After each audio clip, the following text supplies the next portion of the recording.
दोस्तों स्वागत है आपका इनसाइट नॉलेज की एक और नई वीडियो में। आज फ्रांस की तरफ से भारतीय डिफेंस को लेकर एक काफी बड़ी खबर निकलकर सामने आई है और ये बिलियंस ऑफ डॉलर की डील फ्रांस से साइन होने जा रही है। तो चलिए शुरू करते हैं इस वीडियो को, जानते हैं इस डील के बारे में। लेकिन आज थोड़ी साउंड क्वालिटी अच्छी नहीं होगी क्योंकि जुकाम की वजह से थोड़ा मेरा गला खराब है, तो उसे प्लीज मैनेज कीजिएगा। दरअसल 10 सालों से ज्यादा की लगातार कड़ी मेहनत और 23,000 करोड़ रुपए खर्च करने के बाद भारत ने अपने इतिहास का सबसे बड़ा युद्धपोत स्वदेशी रूप से बनाकर तैयार किया, जिसे आज हम भारतीय नौसेना की शान यानी कि INS विक्रांत के नाम से जानते हैं। यह एयरक्राफ्ट कैरियर न कि सिर्फ भारतीय नौसेना के पास मौजूद कुछ फ्लैगशिप युद्धपोत में से एक है, बल्कि हिंद महासागर में सबसे शक्तिशाली युद्धपोत भी है। हालांकि भारत ने एक विश्व स्तरीय और शक्तिशाली एयरक्राफ्ट कैरियर को तो स्वदेशी रूप से बना लिया, लेकिन इस बात पर अभी भी पर्दा नहीं उठा था कि आखिर भारत इस युद्धपोत पर क्या उन्हीं पुराने MiG-29 के फाइटर विमानों को इस्तेमाल करता रहेगा, जो कि ना तो आज के स्टैंडर्ड के हिसाब से सुरक्षित है और ना ही ज्यादा एडवांस। और तभी इस बड़ी डिबेट के बीच अचानक से भारतीय नौसेना और रक्षा मंत्रालय ने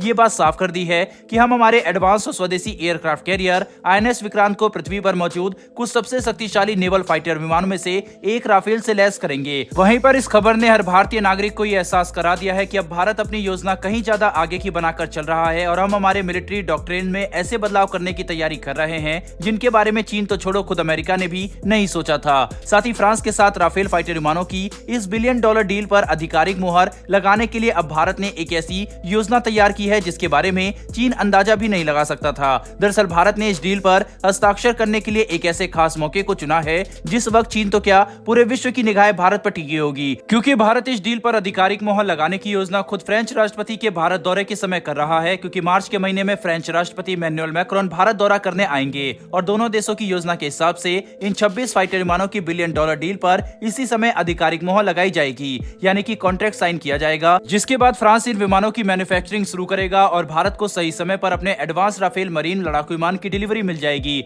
जिन्हें हम INS विक्रांत पर ऑपरेट करेंगे। वहीं पर भारतीय नौसेना भी राफेल जैसे एडवांस फाइटर विमानों को INS विक्रांत के डेक पर ऑपरेट करने के लिए काफी ज्यादा उत्सुक है, क्योंकि न कि सिर्फ ये फाइटर विमान MiG-29 के विमानों के मुकाबले ज्यादा एडवांस और सक्षम है, बल्कि इनकी सेफ्टी रिकॉर्ड और स्टैंडर्ड भी MiG-29 के मुकाबले काफी ज्यादा अच्छा है, जो कि इन्हें मॉडर्न कंडीशन में भारतीय नौसेना के लिए सबसे उत्तम फाइटर विमान बनाता है। इसके अलावा INS विक्रांत, जो कि मौजूदा समय में भारतीय नौसेना का सबसे एडवांस और शक्तिशाली एयरक्राफ्ट कैरियर है, ऐसे लगभग 30 फाइटर विमान एक बार में अपने साथ ले जाने में सक्षम है। साथ ही 262 मीटर लंबा डेक होने की वजह से इन राफेल विमानों को बड़ी आसानी से ऑपरेट किया जाएगा, जो कि हिंद महासागर में भारत का प्रभुत्व और दबदबा काफी ज्यादा बढ़ा देंगे। साथ ही INS विक्रांत के पूरी तरह से ऑपरेशनलाइज होने के बाद भारतीय नौसेना के पास 2 एक्टिव एयरक्राफ्ट कैरियर मौजूद होंगे, जो कि हमारे लिए चीन पर अब तक का सबसे बड़ा नौसैनिक एडवांटेज होगा। वहीं पर यह हमें क्षमता प्रदान करेगा कि हम हिंद महासागर क्षेत्र में चाइनीज वॉरशिप पर तो नजर रख ही सकेंगे, बल्कि जरूरत पड़ने पर चीन के करीब जाकर भी अपने नौसैनिक क्षमता प्रदर्शित करने में पूर्ण रूप से सक्षम होंगे। साथ ही चीन पर एक बड़ा नौसैनिक एडवांटेज हासिल करना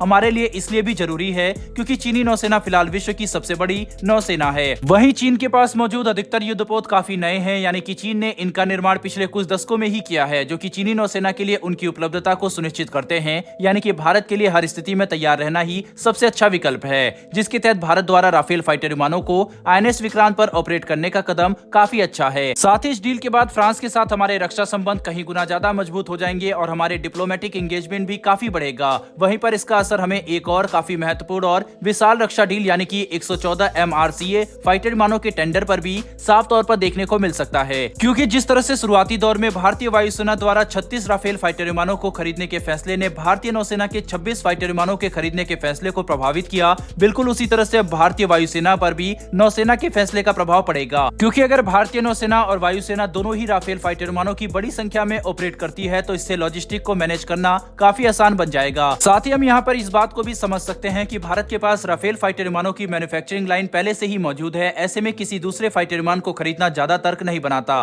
क्योंकि राफेल फाइटर विमानों का प्रोडक्शन भारत के अंदर लोकली भी किया जा सकता है और फ्रांस इसके लिए हमारा पूरा समर्थन करने के लिए भी तैयार है, जो कि हमारे लिए एक और काफी बड़ा एडवांटेज होगा। ऐसे में भारतीय नौसेना द्वारा राफेल फाइटर विमानों को चुनने के बाद यह बात काफी हद तक साफ हो चुकी है कि आज नहीं तो कल भारतीय वायुसेना भी 114 फाइटर विमानों के टेंडर के तहत राफेल के साथ ही आगे बढ़ने वाली है, जिससे न कि सिर्फ भारत की रक्षा क्षमताओं में काफी बड़ी बढ़ोतरी देखने को मिलेगी, बल्कि इसे भारत के डोमेस्टिक डिफेंस इकोसिस्टम का भी विकास होगा। बहरहाल दोस्तों, इस वीडियो में इतना ही। भारत और फ्रांस की इस दोस्ती के लिए कमेंट बॉक्स में एक जय हिंद जरूर लिखिएगा। साथ ही अगर आपको यह इन्फॉर्मेशन और वीडियो पसंद आई हो तो वीडियो को लाइक करके हमारी आने वाली डेली ऐसी वीडियो के लिए चैनल को सब्सक्राइब कर बेल नोटिफिकेशन अवश्य दबा लें। फिर मिलेंगे ऐसी एक नई वीडियो के साथ। धन्यवाद। जय हिंद।